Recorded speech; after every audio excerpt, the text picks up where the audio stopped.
Meet the Experts. I'm your host, Bruce Hurwitz of Hurwitz Strategic Staffing. You can find us on the web at hsstaffing.com. I hope you'll consider us for all your staffing, career counseling, and speech writing needs. I am delighted to be joined today by Angel Ribo. We will be discussing how to reinvent yourself, pivoting in a crisis. Meet the Experts is sponsored by P&K CPAs. P&K is a full-service accounting firm. They provide accounting and consulting services to businesses ranging from startups to small and mid-cap companies to nonprofits as well as high-net-worth individuals. Contact them today for a free consultation at pk-cpas.com or call them at 973-882-8810. They will be happy to be of service. Angel, welcome to the show. Thank you. Thank you very much, Bruce. Thank you for having me. It's a pleasure to be here. And obviously, thank you, everybody who's listening to us today. Well, the pleasure is mine. Please take a minute or two and introduce yourself to our viewers. Thank you. Absolutely. So I am originally from Barcelona, close to Barcelona, but I've lived in Plano, Texas for the last 10 years. Basically, what I do for a living, I help both corporate CEOs and established entrepreneurs who hire me to bridge the gap globally for expansion and exposure as a way to accelerate the growth of their businesses. And I'm able to do that because, before I started my own business 5 years ago, I had worked and I had helped more than 1,500 CEOs in 33 different countries. Also, I think it's important for everybody to know that my passion is in helping underprivileged kids in Latin America become entrepreneurs using their local resources. And I was blessed of joining a couple of business partners, of friends of mine a few years ago, and we started Wisdom for Kids in order to do that. So thank you for having me, Bruce. It's my pleasure. Reinventing yourself and pivoting. How do you define pivot? Thank you. Well, when I think about pivoting, I actually think about these basketball players that, when they are in possession of the ball, they start moving one leg is still, in contact with the ground, and the other one, they keep on moving it, one side and the other. So, and that's how I consider pivoting. Pivoting is actually in a business setup. For me, pivoting is like changing something in your life or changing something in your business, but taking as a starting point what you have already developed and what you have already learned throughout time. So that's how I define myself pivoting. Now, if I can get through this without coughing, why would you have to reinvent yourself? Is it really reinventing yourself or reinventing the business in a crisis?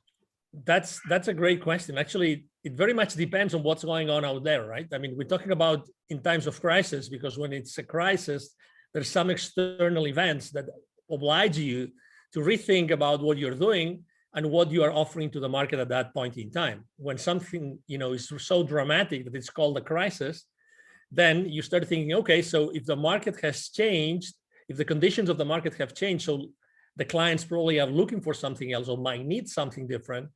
How can I do it? And to your point, you might have to reinvent yourself. You might actually have to learn new skills. You might have to go down paths that you've never been before, or maybe not. Maybe you can just, expand what you already were providing to your clients or to your market and take it from there. So it really depends on, I would say, how you have to pivot, or how do you have to provide additional products or services to the market.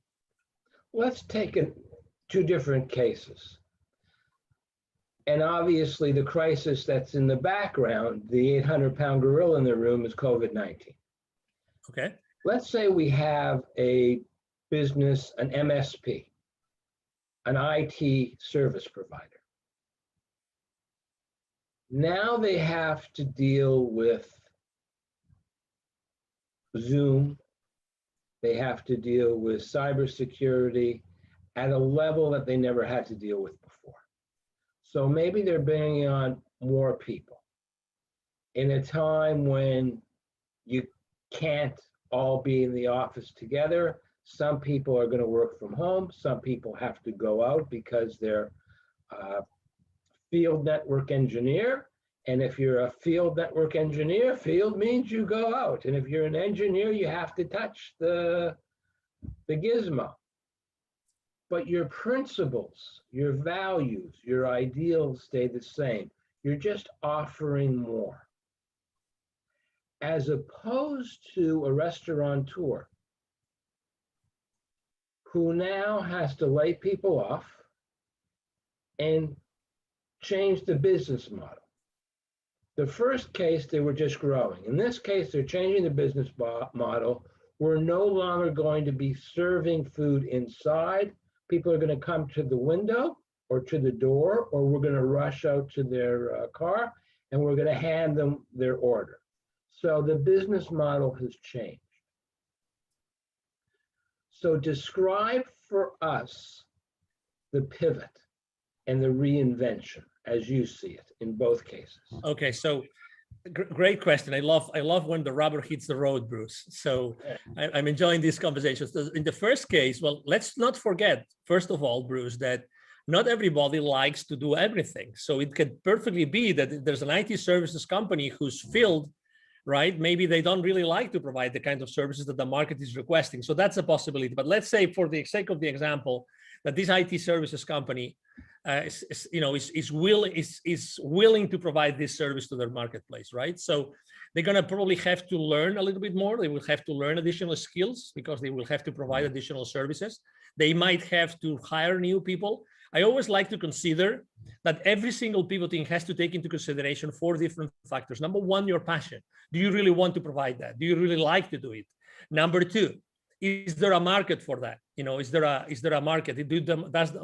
Does the marketplace really want that service, right? Number 3, your expertise, and that's why I was mentioning, skills. Do the people around you, do your friends, do your current clients, do your prospects consider that you really know about that subject matter so you can provide this service? And number 4, the fourth pillar is the market going to pay for it? And I mean, is it a service or a product that you're going to provide? In this case, it's an IT service company. Is this service going to be paid for in the market enough so that you will be able to make a living? So, and you actually compare those 2 markets in a very obviously conscious way, because IT services and high tech in general, last year actually they thrived pretty well. I've seen many public companies' financial statements online on their websites and of IT services companies, and they did really well because there was this whole bunch of additional problems that their customers faced, like the ones that you described, and they were open and willing to do it. They had the expertise to do it, right? So they put in place and probably had to recruit additional people. So they put in place additional people with additional skills, and they started to think, okay, so how can we provide this service so it is still profitable for the company, and we provide it to our clients in a way that is really going to help them be profitable. Don't forget that at the end of the day, if your clients don't stay profitable, it's not ethical. You were talking about values, right? It's not ethical to provide your clients with a product offer that is not going to still keep them, profitable and still offering or delivering value to their shareholders. So that would be example number 1. In the case of example number 2, which is a restaurant, right? So probably as example number 1, the clients still want that service, but they cannot have it face to face because of the restrictions. So as you very well described, they changed the model. Let's revisit those 4 pillars. Okay. So number 1, passion. Okay. So is that business is still passionate about, cooking food and offering food? Well, cooking food for sure, because that's what they used to do. But what about offering food? What about the interaction with the client?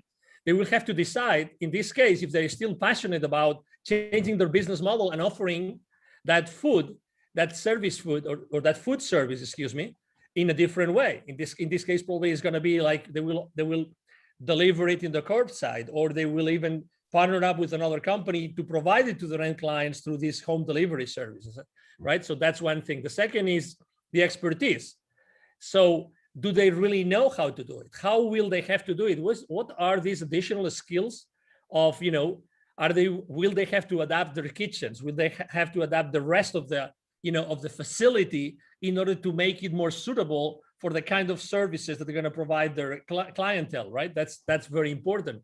Number four, is there a market for this? Obviously, I think that we all keep on eating, right? We all keep on eating, and I think that we all still have disposable income in general. The clients of the restaurant industry, we all have disposable income, and we still want to, hey, today I don't feel really like, cooking, or I don't really feel like spending so much time in the kitchen. Why not buying somewhere else? Why not?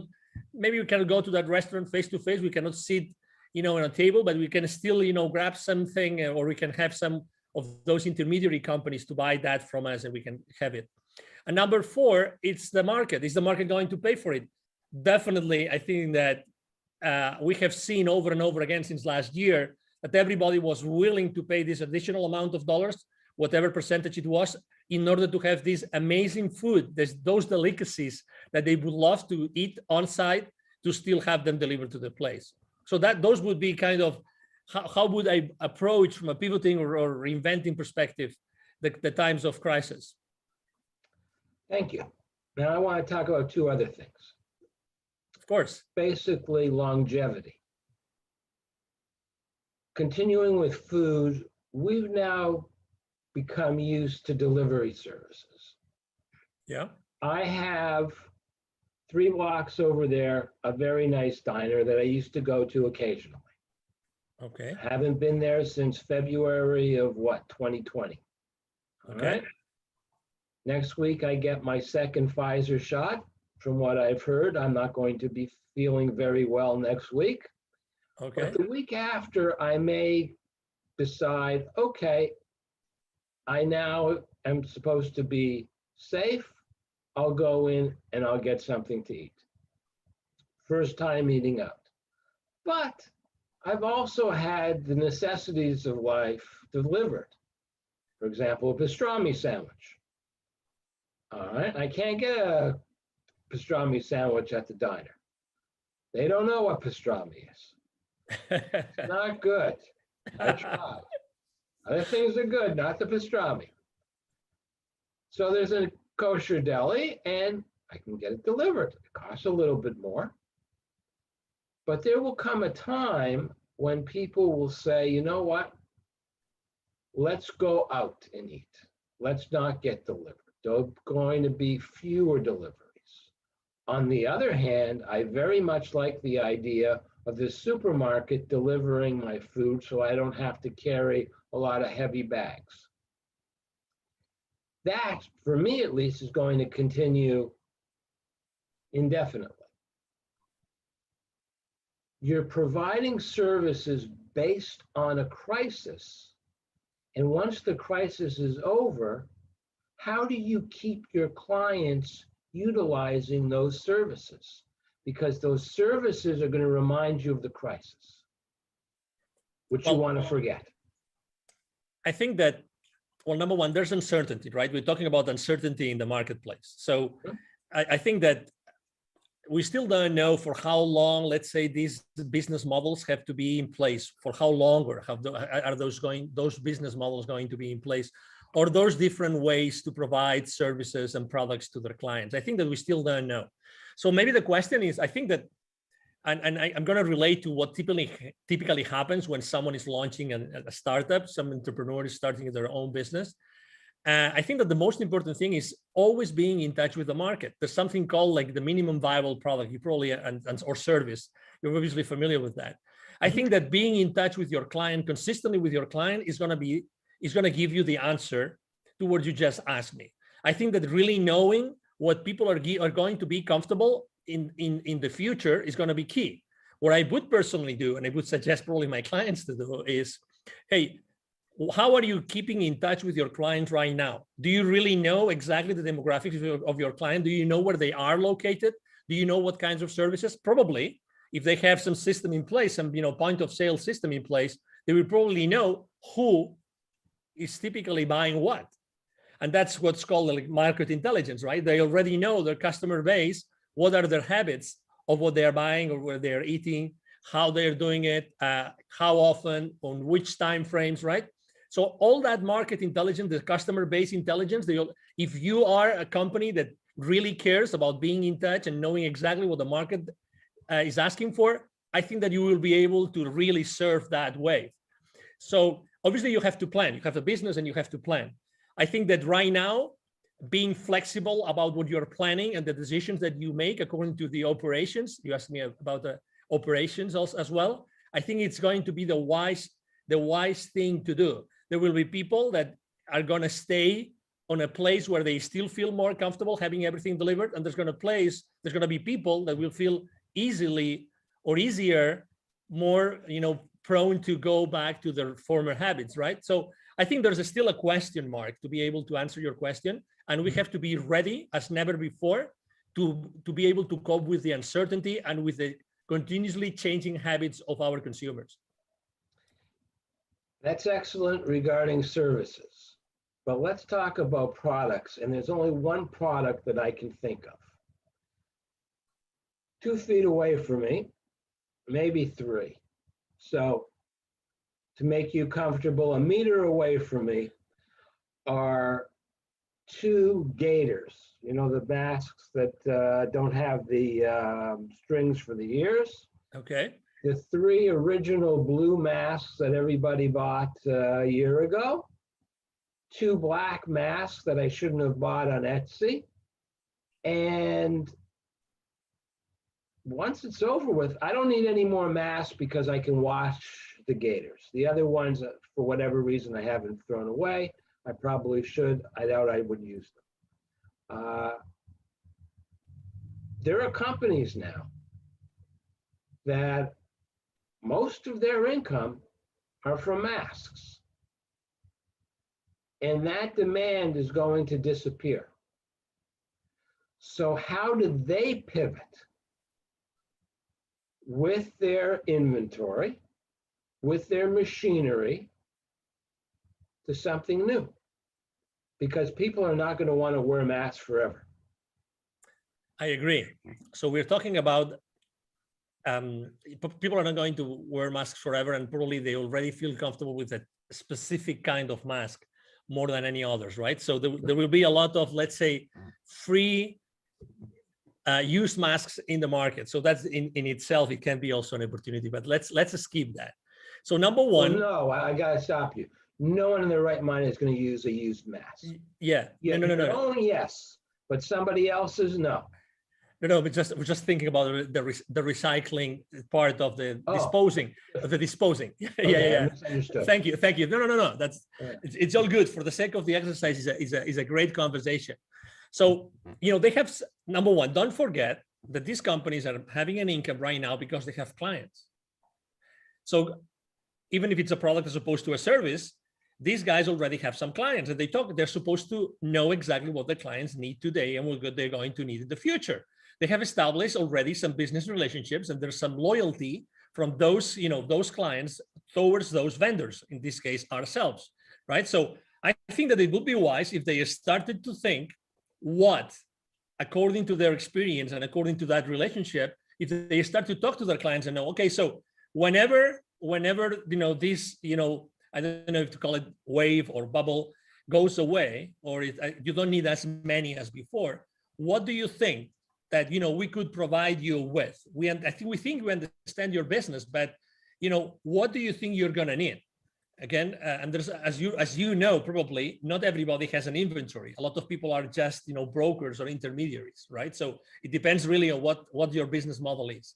But what I would be doing is, okay, so if I've been able to provide you with this kind of product, okay, what about Mr. Customer? What about this other product that is related, that maybe I can use similar ways for manufacturing it, but it still can provide it still can provide a service. I remember in the beginning of this crisis, we talk about masks today, but we could talk about probably like gels, and many other things that are a lot of different companies, even automotive industry, started to as you remember, manufacturing different products, right, in order to use their spare production capabilities to fulfill the market needs, right? So I think it's gonna be the exact same thing, but the difference is that you made an statement, which is we're not going to need as many masks in the future. So I think that this is a lower level of uncertainty compared to what we said before. So I think that you can plan for a downtrend in the market of a specific product, and you can start thinking about, okay, so my production facility, in case it's my own production facility, how can I repurpose it so that I can try to have the same clients use a different product that can be of service to them moving forward, right? And that's why I think that as far as you really own the relationship with your clients and with your market, you are really in a very good position to pivot and to offer and to manufacture other products that can be of service. The only thing, I'm not trying to be funny here, but I have been able to think of is what else comes with a cloth and a string. And the only thing I could think of were parachutes and bibs. And two more divergent products I can't imagine. Mm-hmm. And I'm not sure that you would want to be in a plane and jump out of the plane knowing that your parachute was manufactured by the company that manufactured the bib that your child wears. All right, but maybe. I agree. As you know, it's a matter of certification, right? You will have to you will have to plan. You will have to have a business plan in place, and you will have to decide if all these additional, things that you have to do in order to be certified to serve, a similar kind of audience with a completely different product. I mean, again, it's a matter of what are the habits, what are the consumption habits of that market that you already have in place, of those clients that you already have in place. But to your point, I mean, nobody will allow you to sell another product unless it's gone through all the different, due diligence or the due diligence process that is necessary. But I think that there has been a lot of creativity and a lot of innovation in the market for the last 12 to 14 months due to the need to serve a different market or a market with different needs. And I think that has really been a very good thing. And I think that entrepreneurs and companies in general, they have learned so much about, the theory of constraints, things like what are the constraints in my business? How every single, business decision impacts the profitability of the company. These kind of things, I think that all those conversations have taken place. They have not taken place in many corporations, but they were a need last year. And I think that has obliged a lot of companies to decide what route to take in many different directions. And I think that all this, thoughtful processes and all those, brainstorming sessions that happened throughout the last year are going to make the companies much more profitable moving forward. I think that business owners and CEOs have become much more conscious of how every single decision impacts and has a consequence on the business profits. The final question, which I ask all my guests, what haven't I asked you that you wish I had asked you? Well, I think that you're a very funny person. I really enjoy the different, cases or questions that you asked me. Probably you should have asked me what's the most funny question anybody has ever asked you. Okay, what's the funniest question anyone has ever asked you?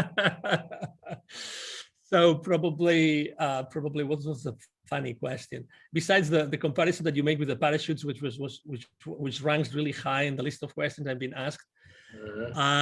Probably one of the questions is who would be the three people that you would seat on a dinner table. That's probably one of the funniest ones, because I really like to have. That's actually not a funny question. That's a good question. But I will tell you why it's a funny question, because I love so much to eat and to cook. So for me, it's real fun to think about working or thinking about who would I share specific plates. And for me, a table is almost like a sacred place where lots of magic happens, and where actually sitting next to someone and knowing and establishing that relationship around food, I think it's really a magic place where lots of things get accomplished. But would you choose, and I can't think of any offhand, a famous chef? Would you choose a famous scientist? Would you choose a famous entrepreneur? And would the three of them have to have something in common so that they could have a good conversation? Or would this just be you want to have three separate conversations? Great question. Absolutely amazing question. Probably any of the three would have anything in common as far as their field of expertise, but I think that they all three would have, such a generic wisdom and background that would allow them to have a conversation among us four. That's what I think. So it wouldn't probably be a chef. I really know a very good chef that has had many Michelin forks in Europe, back in Europe, many restaurants, very, but I actually would, let me answer the question if I may. So the first person I would have on the table would be myself 7 lifetimes ago. I apparently was a Knight Templar, a Templar Knight. A Templar Knight, excuse me, I said it the other way around. That's one person, that would be myself. Actually, they're called the Knights Templar. Okay. You had it right the first time. Oh, okay. Thank you for correcting me. So you're protecting the Holy Grail. You've got your sword. Exactly. That's one, and it's myself. So I would love to talk to myself. 7 lifetimes ago. The other person would be whoever is running the show in the world. Whoever that person or group of person. Maybe one of them. I would love to have that whoever that is. Sitting next to me. I would love to be one part of the conversation. And the third one would be Jesus, and maybe not for the obvious reasons, but the reason for me would be because I think that typically the history books are written by the ones that won the wars. So I would love to have firsthand access to Jesus, so I could really have those tough conversations about, did you really write that? Did you really say that? Did you really do that? I would love to have that conversation. And I think that these three individuals all together could have a very, very nice conversation. What do you think, Bruce?